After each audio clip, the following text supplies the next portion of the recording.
Hello guys, welcome in my YouTube channel study learning. दोस्तों, आज मैं आप लोगों के लिए लेके आया हूँ केमिकल काइनेटिक्स से कुछ इंपॉर्टेंट टॉपिक्स पर बात करेंगे।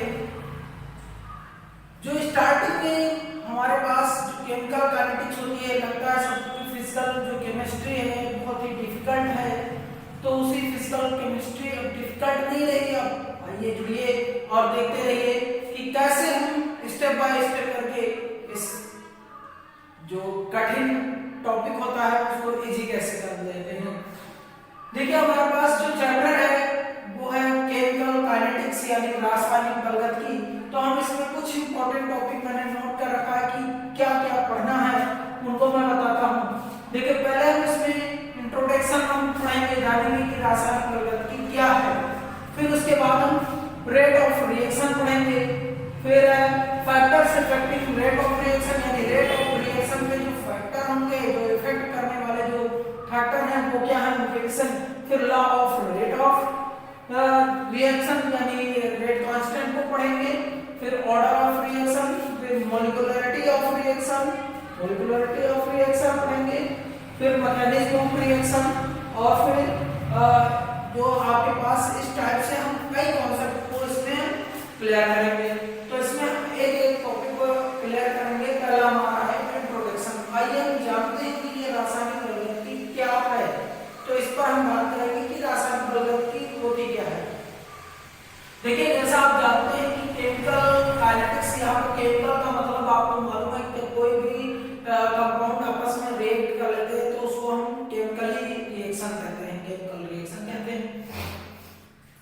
और केमिकल काइनेटिक्स ऐसी रिएक्शनों में कुछ चेंजेस हो रहे होंगे और वो रिएक्शन ऐसा भी लग रहा होगा कि कुछ समय ले रही है, कुछ टाइम ले रही है, कुछ घंटे ले रही है, कुछ सेकंड ले रहा है या कुछ दिन लग रहे हैं चेंज होने में। तो उन्हीं सब चीजों या कंसंट्रेशन चेंज हो रहा है, तो इन्हीं चीजों का जो स्टडी करना होता है उसी को हम क्या कहते हैं, रासायनिक प्रगति। तो ऐसे में हम कहेंगे क्या कि जो केमिकल जो रासायनिक प्रगति यानी केमिकल काइनेटिक्स है वो है क्या। ये केमिस्ट्री की एक ब्रांच होती है जिसमें हम इन चीजों को यानी rate of changing the concentration, इसके हम कंसंट्रेशन और जो फिजिकल चेंजेस होते हैं उनको हम पढ़ेंगे, यानी कंसंट्रेशन, टेम्परेचर और टाइम, इन सब चीजों को जो स्टडी करते हैं उसे हम क्या कहते हैं, केमिकल काइनेटिक्स कहेंगे। इतनी बात क्लियर हुई कि केमिकल काइनेटिक्स क्या है। तो यहाँ पर chemical kinetics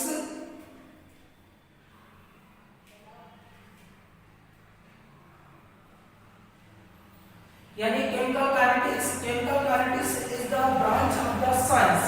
chemical kinetics is the branch of the science which is to study the mechanism of the rate of reaction, जिसमें हम rate of reaction की mechanism को पढ़ते हैं, changes को पढ़ते हैं, उसी को हम क्या कहते हैं, chemical kinetics कहेंगे। ये हमारे पास chemical kinetics का हो गया। अब फिर हम chemical kinetics के बाद में दूसरी बात हम थोड़ा सा इसमें जान लेते हैं कि जो टाइप होती है, टाइप ऑफ रिएक्शन क्या होंगी। जैसे आप लोगों ने प्रीवियस क्लासेस में पढ़ा है कि टाइप ऑफ रिएक्शन कितने मेन टाइप्स के होते हैं, जैसे oxidation reaction, decomposition reaction, double displacement reaction, substitution, addition and different, ऐसा कुछ आप लोगों ने पढ़ा है। लेकिन अब यहाँ पे हम बेसिस पे पढ़ेंगे। किसके बेसिस द रेट ऑफ, यानी रेट के बेस पर हम पढ़ेंगे कि रिएक्शन के टाइप क्या है। तो ये हो गया आपके पास, ये है टाइप्स ऑफ रिएक्शन, किसके बेसिस ऑफ रेट, यानी जो रेट है उसके बेस पर रिएक्शन कितने टाइप की हैं, तो हम उनको बात करते हैं। तो पहली बात यहाँ पर हमारे पास एक वर्ड आया है रेट। तो हम रेट को जान लेते हैं कि रेट क्या होता है। देखिए, कोई भी रिएक्शन हो रही है और वो कंप्लीट होने में कितना टाइम लग रही है, उसके कंसंट्रेशन चेंज हो रहे हैं। देखिए, जनरली होता क्या है, एक रिएक्शन है जो R है, रिएक्टेंट, ये कन्वर्ट हो रहा है प्रोडक्ट में, ये कन्वर्ट हो रहा है प्रोडक्ट में, क्लियर है। तो हमारे पास क्या होता है, एक टाइम होता है, एक टाइम T1 पे T1 पे इसका जो कंसंट्रेशन है वो क्या हो गया, R हो गया और R1 ले लेते हैं। और T2 पे इसका कंसंट्रेशन कुछ चेंज हो रहा होगा जो कि R2 ले लिया हमने। इसका T1 पे कंसंट्रेशन क्या ले लिया, ये P ले लिया, P1 हो गया, प्रोडक्ट का है इसलिए P लिखा है। और T2 पे इसका कंसंट्रेशन T2 हो गया। क्लियर है, ये इतना हमने सपोज कर लिया कि रिएक्शन इसमें चेंज हो रही है तो इसके रेट भी चेंज हो रहे हैं, यानी इन दोनों में जितना चेंजेस कितने टाइम इंटरवल पे हुआ उसी को हम रेट कहेंगे। तो अब हम रेट की आगे बात करेंगे, जो टॉपिक है रेट ऑफ रिएक्शन उसकी पे बात करेंगे। तो हम जनरली यहाँ पर पढ़ लेते हैं कितने, किस बेस पे, रेट के बेस पे। There are 3 type.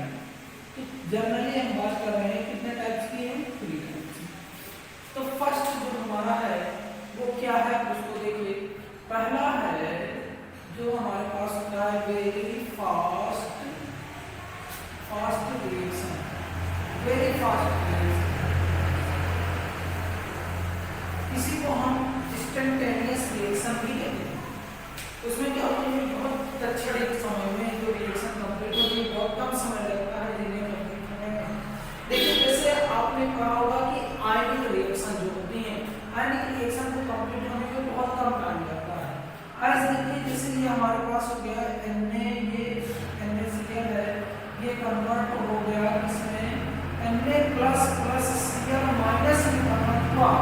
तो इसके कन्वर्जन पे हमें रिएक्शन कितनी जल्दी हो गई पता ही नहीं चलता है। देखिए कैसे, ये हमने एक इलेक्ट्रोलाइट लिया, आपने पिछले जो चैप्टर्स हैं उसमें पढ़ा है, इलेक्ट्रोकेमिस्ट्री में क्या पढ़ा था, इलेक्ट्रोकेमिस्ट्री में कोई भी हम इलेक्ट्रोलाइट लेते हैं, यहाँ पे हमने इलेक्ट्रोलाइट NaCl लिया था, इसमें हमने 2 इलेक्ट्रोड को डिप कर देते थे, फिर इलेक्ट्रिक करंट पास कराते थे, तो ये आयन में ये जो इलेक्ट्रोलाइट था ये कन्वर्ट हो जाता था अपने आयंस में Na+Cl- में। तो ये रिएक्शन बहुत ही फास्ट होती थी, पता ही नहीं चलता था कि कितना समय लगा। तो ऐसे रिएक्शन क्या होते हैं, वेरी फास्ट रिएक्शन होती है। जैसे ये हो गया AgNO3 silver nitrate plus NaCl, clear NaCl। तो ये रिएक्शन हो जाती थी NaNO3 प्लस AgCl। तो ये बहुत ही फास्ट रिएक्शन है, बहुत ही कम समय। इस रिएक्शन को कंप्लीट होने में 10⁻⁻⁶ टू 10⁻⁻14 सेकेंड का टाइम लगता है। तो आप देख सकते हैं ये टाइम बहुत ही कम है। तो इस टाइम कम समय में, इतने कम टाइम में जो रिएक्शन कंप्लीट होती है उसे कौन से कहते हैं, वेरी फास्ट रिएक्शन। अब हम दूसरी बात करेंगे जो है वेरी स्लो रिएक्शन। सेकंड है वो है वेरी स्लो रिएक्शन। इतनी बात समझ लें कि वेरी स्लो रिएक्शन क्या है। तो ऐसे रिएक्शन जिसे कंप्लीट होने में कुछ घंटे, कुछ दिन या कुछ ईयर्स लग जाए तो वो क्या है, वो वेरी स्लो रिएक्शन है। ऐसे देखिए जैसे रस्टिंग ऑफ आयरन, आयरन पे जंग का लगना, जो रस्ट होना, वो हमें बहुत लंबा समय लगता है, पता नहीं चलता है कि कितना दिन लगा, कुछ घंटे लग सकता है, कुछ दिन लग सकता है, ठीक है, लेकिन वो हमें विजिबल नहीं होती, दिखती नहीं है कि दिखेंगे, नहीं दिखेंगे। कैसे, जैसे हमने आयरन को रस्टिंग के लिए रख दिया तो लंबे समय तक हम रख देते हैं और वो लंबे समय तक बनी रहती है। तो ऐसे में वो रिएक्शन कौन सी हो जाएगी, वो वेरी स्लो रिएक्शन होती है, बहुत लंबा समय हो जाता है। At the combination of water H2 and O2 का कॉम्बिनेशन विदाउट कैटालिस्ट, अगर हम कैटालिस्ट का यूज ना करें, कोई भी कैटालिस्ट ना लिया जाए, इसमें तो कैटालिस्ट लिया जाएगा तो रिएक्शन, तो इसको कंप्लीट होने में काफी लंबा समय, कुछ दिन, कुछ घंटे, कुछ ईयर्स लग सकते हैं, तब ये H2O बनेगा। क्लियर है। तो ऐसे में ये रिएक्शन कौन सी हो जाती है, ये वेरी स्लो रिएक्शन। जब हम यहाँ कोई कैटालिस्ट लगा देते हैं तो कैटालिस्ट की प्रेजेंस में बहुत जल्दी रिएक्शन कर जाती है और हमारा H2O इजीली फाइंड आउट हो जाता है। बाकी ऐसे में ये इजीली फाइंड आउट नहीं होता है। तो ये हमारे पास क्या होगा, वेरी स्लो रिएक्शन होगी। अब इसी का थर्ड स्टेप उस पर बात करते हैं। तो थर्ड पॉइंट पे क्या होगा उसको देखिए। आपको जो मॉड्यूलेट रिएक्शन है उनकी हम बात करते हैं। थर्ड जो है वो है मॉडरेट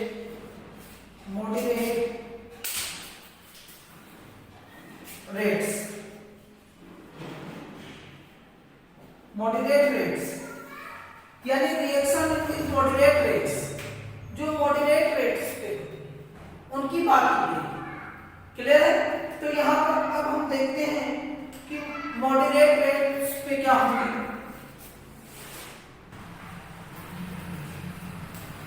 तो मॉडरेट रेट्स की बात करते हैं तो देखिए यहाँ पे मॉडरेट रेट्स क्या होती है। रिएक्शन ऐसे रिएक्शन होती हैं जिन्हें कंप्लीट होने में ना तो बहुत ज्यादा समय लगे ना ही बहुत कम समय लगे, तो उन रिएक्शनों को क्या कहते हैं? मॉडरेट रेट्स कहते हैं।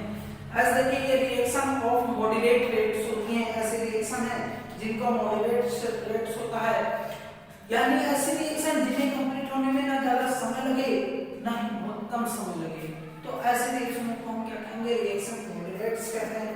एज द डिकम्पोजिशन ऑफ, अगर हम डिकम्पोजिशन ऑफ H2O2 की बात कर लें, इसका डिकम्पोजिशन, इसके डिकम्पोजिशन में ना ही ज्यादा समय लगता है और ना ही कम समय लगता है, तो ये हो गया H2 प्लस O2 में ये डिकम्पोज हो जाता है, ब्रेक हो जाता है। As the decomposition of NH4 NO2, इसका डिकम्पोजिशन इसमें हो जाएगा NH4 plus plus NO2, NH4 और NO2 में या NH3 HNO2 में कन्वर्ट हो जाता है, तो ये क्या हो जाते हैं? ये डिकम्पोजिशन है, ऐसे हम ले लेते हैं। ये हो गया NH3 प्लस HNO2 में डिकम्पोज हो जाता है, तो ये डिकम्पोजिशन रिएक्शन है जो कि बहुत ज्यादा समय नहीं लेती है और ना ही बहुत कम समय लेती है, तो ऐसे में इसको क्या कहते हैं? Reaction of moderate rates. Reaction हो गई हमारे पास, क्लियर है? ये इतनी बात हुई। अब हम दूसरे इसमें स्टेप की बात करेंगे जो हमारा है रेट ऑफ रिएक्शन में। तो रेट ऑफ रिएक्शन क्या होती है? आप लोग फटाफट इसका स्क्रीनशॉट ले लीजिए, फिर हम आगे बात करें।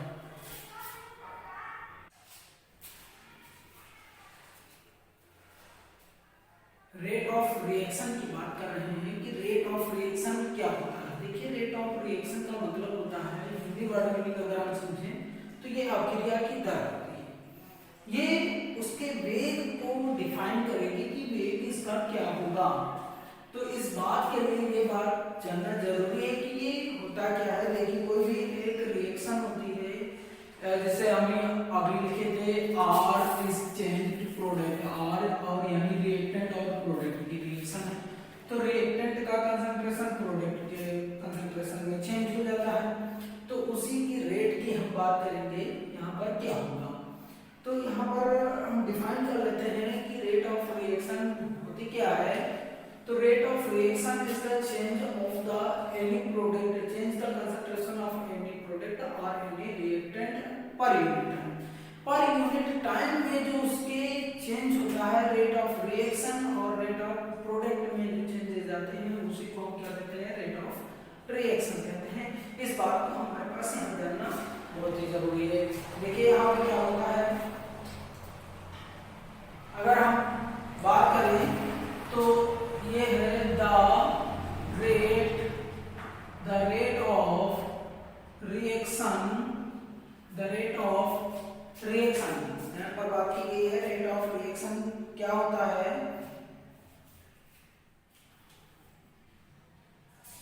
may be defined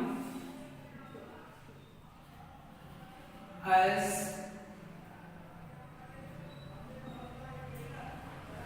change the concentration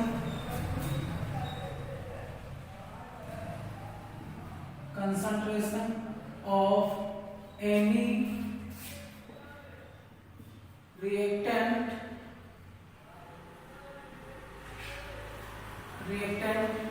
or any product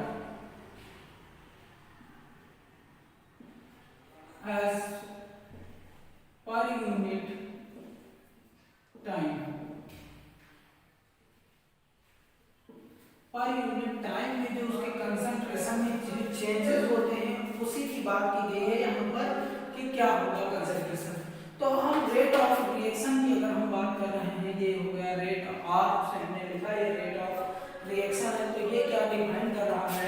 तो यहाँ पर हो जाएगा change in concentration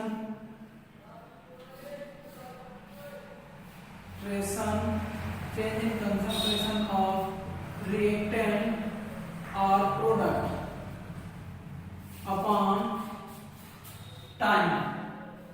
change in time में जो जितने समय की बात की गई है उसके लिए है चेंज इन टाइम। तो ये रख लेंगे एज, मान लिया कि हमने क्या लिया है, एक रिएक्टेंट ले लिया है, तो ये हमने कर लिया लेट रिएक्शन जो हमने रिएक्शन ले लिया है जो आर है वो चेंज हो रहा है प्रोडक्ट में। क्लियर है, रिएक्टेंट चेंज इन प्रोडक्ट। अब इसमें हमने क्या लेट कर लिया है और लेट कर लेते हैं concentration of R, let the concentration of reactant in T1 time में, T1 टाइम पे इसका कंसंट्रेशन क्या था, कैपिटल ब्रैकेट में किसी को लिख दें तो वो क्या हो जाएगा R1। The concentration of R in T2 time में क्या था R2, हमने ये कंसंट्रेशन लेट कर लिया है। ऐसे हम let the concentration of product in T1 time में इसका प्रोडक्ट क्या था, इसका प्रोडक्ट P1 और कंसंट्रेशन P1 हो गया प्रोडक्ट का। ऐसे ये let the concentration of P product in T2 time में हो गया P2। अब यहाँ पर हम रेट निकालेंगे। रेट क्या है, रेट ऑफ, अगर हम रिएक्टेंट की बात करते हैं तो रिएक्टेंट में जो चेंजेस होते हैं, जो कंसंट्रेशन में जो चेंजेस होते हैं वो क्या होते हैं, वो डिक्रीज होते हैं। अगर हम रिएक्टेंट की बात कर रहे हैं, रिएक्टेंट में जो कंसंट्रेशन होंगे वो डिक्रीज होता है और प्रोडक्ट में कंसंट्रेशन इंक्रीज होता है। इतनी सी बात को हम समझिए। देखिए, अगर हम R की बात कर रहे हैं, ये रेट ऑफ रिएक्टेंट है, रेट ऑफ रिएक्टेंट तो ये हो जाएगा निगेटिव। अब यहाँ पर क्या हो जाएगा, delta R, concentration of delta R upon delta T, ये हो जाएगा। R में जितना चेंजेस हो रहा हो ये इसी के इक्वल होगा, पॉजिटिव होगा, delta P concentration of P upon delta T, ये इतनी बात होगी।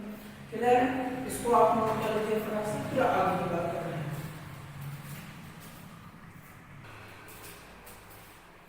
अब हम इसके यूनिट की बात कर रहे हैं। जो आपने रेट निकाला R, वो क्या था, कंसंट्रेशन R यानी delta R upon delta T, ये इतना निकाला आपने concentration.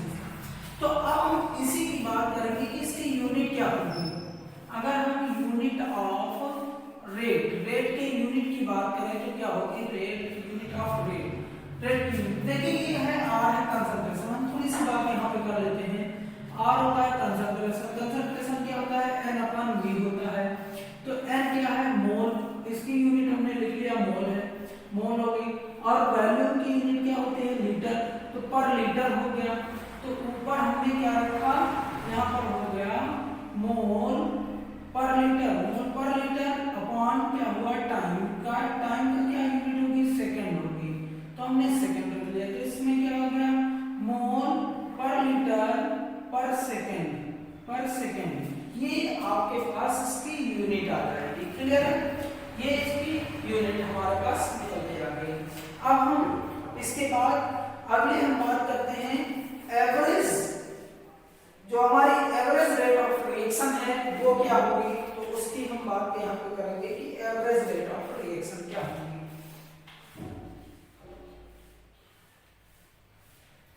Average rate of reaction. देखिए, एवरेज रेट ऑफ रिएक्शन है क्या, इसको समझिए। देखिए, कोई भी टाइम है, उस टाइम इंटरवल में यानी फिक्स टाइम इंटरवल पे जो उसका कंसंट्रेशन चेंज होता है उसी को हम क्या बोलेंगे, average time interval. Okay, average rate of reaction होगी।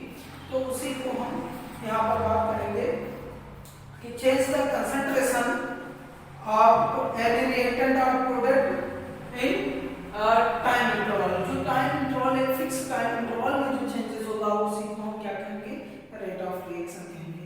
लेट कर लेते हैं, हमने कोई एक रिएक्शन है, लेट कर लिया हमने, क्या कोई एक रिएक्शन है जो ए ये कन्वर्ट हो रही है बी में, ए कन्वर्ट हो रही है इसमें बी में, तो हम इसके रूप में यहाँ पर हम देखिए जो ये क्या है, ये रिएक्टेंट है, ये आपके पास क्या है, ये रिएक्टेंट है, रिएक्टेंट, ये क्या है, ये प्रोडक्ट है,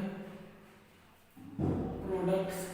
तो रिएक्टेंट जो है ए यानी कंसंट्रेशन, जो ए का कंसंट्रेशन होगा उसमें कमी आएगी, तो यहाँ पर क्या होगा, अगर हम यहाँ पे कंसंट्रेशन ऑफ ए इस क्या होगा, डिक्रीज होगा, तो अगर हम यहाँ पर बात कर रहे हैं कि ये डिक्रीज होगा यानी क्या होगी, कमी होगी, इतनी बात समझ लीजिए कि इसमें कमी होगी, और ये जो होगा कंसंट्रेशन ऑफ बी, इसमें क्या होगा, इसमें होगा इंक्रीज, इंक्रीज का मतलब होता है कि वृद्धि होना, बढ़ जाना। अगर ये क्या होगा, बी का जो प्रोडक्ट का कंसंट्रेशन होगा वो बढ़ेगा, बढ़ेगा मीन अगर हम इसमें बात करें तो इसकी वैल्यू क्या होगी, निगेटिव आएगा, इसमें क्या आएगा कंसंट्रेशन, इसकी रेट, इसकी अगर हम बात कर रहे हैं तो इसमें रेट क्या होगी, अगर रेट की हम बात करें तो रेट होगी निगेटिव, राइट, रेट कैसे होगी, निगेटिव, इसमें अगर हम रेट की बात करें तो रेट क्या होगी, पॉजिटिव होगी, क्लियर है, इतनी बात समझ लीजिए। यहाँ पे जब इसमें कमी होगी तो निगेटिव रेट होगी, इसमें इंक्रीजिंग होगा तो इसमें क्या आएगी, पॉजिटिव। अब हम दोनों की बात करते हैं कि एवरेज रेट ऑफ रिएक्शन में होगा क्या, तो एवरेज रेट ऑफ रिएक्शन जैसे आपने बात किया कि दोनों का अगर हम इसका ले लेते हैं तो यहाँ पर हो गया rate of A, rate of A ये निगेटिव होगा, delta A of concentration A upon delta T, ये होगा, ये इक्वल टू होगा किसके, रेट ऑफ इसके, तो ये हो जाएगा delta concentration of B upon जितना टाइम इंटरवल होगा, इंटरवल ये होगा पॉजिटिव या नेगेटिव होगा, तो हमारे पास ये क्या निकल के आएगा, ये रेट ऑफ इस रिएक्शन के लिए rate of average rate of reaction, यहाँ पर एवरेज आप लिख दीजिए, तो एवरेज रेट ऑफ रिएक्शन यहाँ पे हो गया। फिर अब यहाँ पर हम फॉर एग्जाम्पल किसी भी अगर हम कोई भी एग्जाम्पल है उसके हम ये बात कर रहे हैं तो क्या होगा,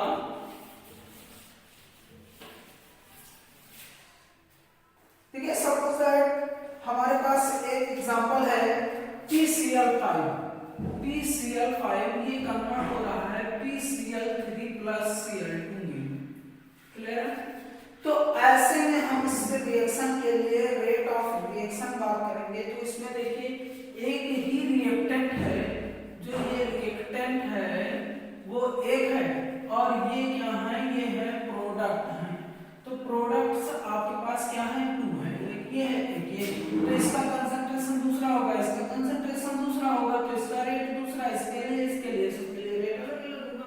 तो यहाँ पर हम निकालेंगे कि इसमें क्या आएगा कंसंट्रेशन, उसके पहले हम चेंजेस देख लेते हैं एग्जांपल के तौर पे क्या होगा।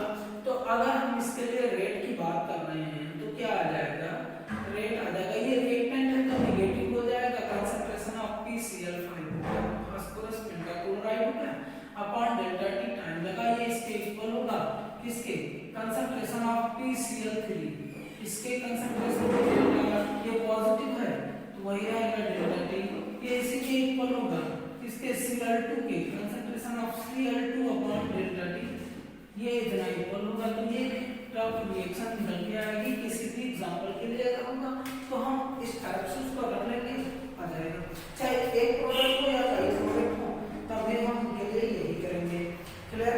अब कुछ एक ऐसा देख लेते हैं जिसमें मॉलिक्यूल्स हमारे भी होते हैं, एज ये हमारे पास एग्जांपल आ गया आपके पास, हम N2 प्लस H2 की बात कर रहे हैं, इसको हमने 3 से मल्टीप्लाई कर दिया, ये हो गया 2NH3।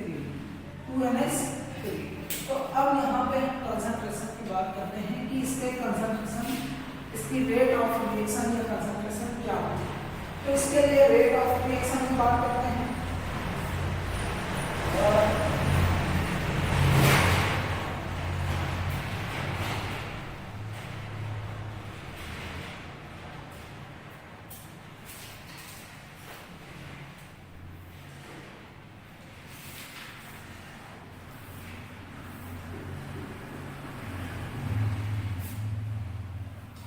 देखिए इसके लिए रेट ऑफ रिएक्शन पहले हम इसका देख लेते हैं, इसके 1 भी मान लेते हैं तो 1 आ जाएगा। तो इसके लिए रेट ऑफ रिएक्शन क्या होगा, ये होगा डेल्टा रिएक्टेंट है इसलिए माइनस होगा concentration of N2 upon delta T। Clear है। अब देखिए इसके लिए 1 मोल का जो कंसंट्रेशन होगा वो कितना आ जाएगा, H2 आ जाएगा। 1 मोल के लिए concentration of H2 upon delta T, ये 1 मोल का रेट होगा।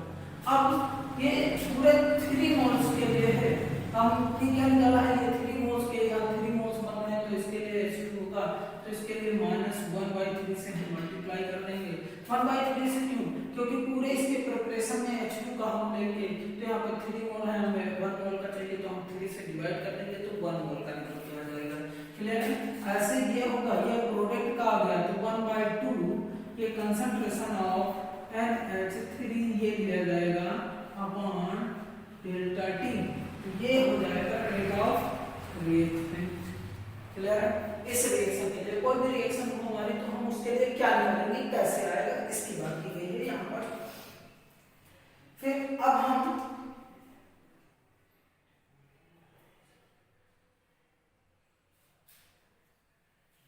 देखिए इंस्टेंटेनियस रेट ऑफ रिएक्शन यानी जो बहुत फास्ट रिएक्शन होती है उनकी हम रेट की बात करेंगे कि इंस्टेंटेनियस रेट ऑफ रिएक्शन क्या होते हैं, तो उसको देखना है।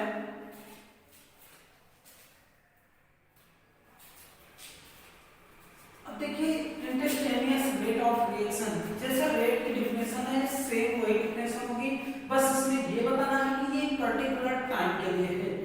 तो इसमें भी अगर हम डेफिनेशन लिखें तो यही होगी, the rate of reaction is change the concentration of any reactant or products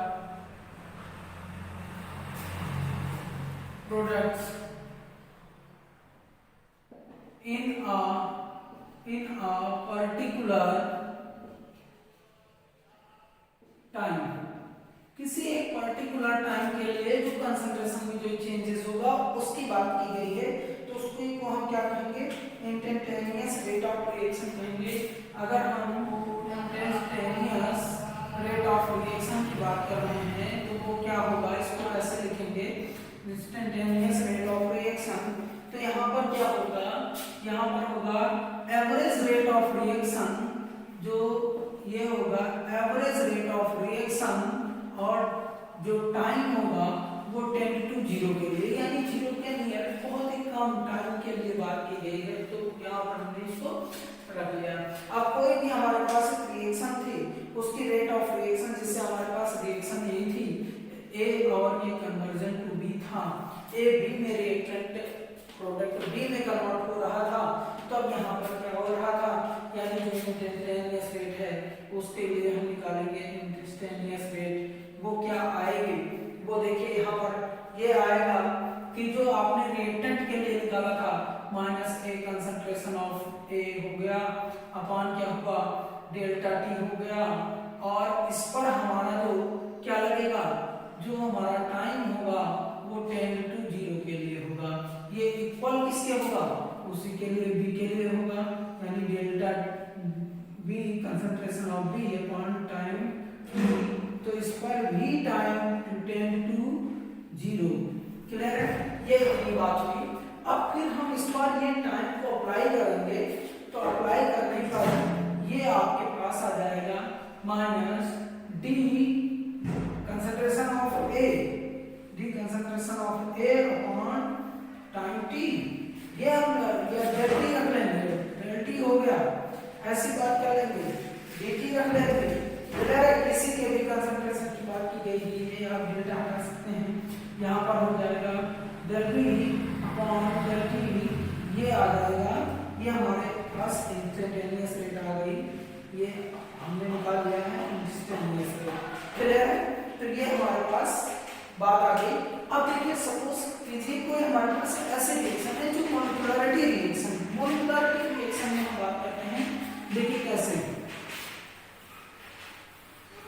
कैसे तो अब हमारे पास एक रिएक्शन है small a plus small b और ये कन्वर्ट हो गया small C capital C plus small d capital D में।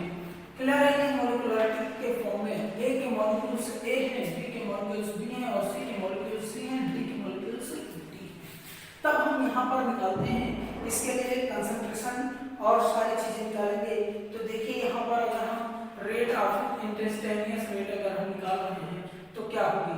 अगर हम A के निकाल रहे हैं तो ये रिएक्टेंट है, इसकी क्या आएगी? नेगेटिव आएगी। अब A के मॉलिक्यूल्स का A कंसंट्रेशन है यानी इस पूरे का, तो 1 मॉलिक्यूल्स के लिए 1/A आ जाएगा और ये कंसंट्रेशन यानी dA अपॉन क्या आ जाएगा? dt आ जाएगा। ये इतना हम रख लेंगे यहाँ पे, ये आ गया। फिर ये इस पर 2 का किसके नेगेटिव होगा क्योंकि ये भी रिएक्टेंट है, ये 1/B हो जाएगा और फिर 2 ये हो जाएगा del B concentration of B रख लिया अपॉन del T dt हो गया। dt यहाँ पर dt रखना है और ये पॉजिटिव है 1/C जो कि पूरे C का कंसंट्रेशन C होगा, रेट ऑफ C होगी और 1 मोल के लिए निकालेंगे तो C से डिवाइड कर देंगे इनटू ये आ जाएगा कंसंट्रेशन ऑफ C और ये del अपॉन del T हो गया। ये इक्वल टू होगा 1/T किसके लिए? ये होगा D और ये आ गया D capital D concentration upon dt हो गया। क्लियर है? ये इतना हमारे पास आ गया। अब देखिए सपोज कीजिए कोई हमारे पास एक रिएक्शन है और उस रिएक्शन के लिए हमें कंसंट्रेशन फाइंड आउट करना है, तो हम कैसे उस पर अप्लाई करेंगे इस बात को यहाँ पर जानना है। अगर हमारे पास कोई एक रिएक्शन कोई एक क्वेश्चन है, उस क्वेश्चन में हमें गिवन है कि हमें किसी की एक की कंसंट्रेशन मालूम है, हमें अदर का मालूम करना है, तो हम कैसे मालूम करेंगे उस बात को यहाँ पर देखेंगे। तो आप लोग फटाफट इसको नोट कर लें या स्क्रीनशॉट ले लीजिए, फिर हम आगे न्यूमेरिकल की बात करेंगे।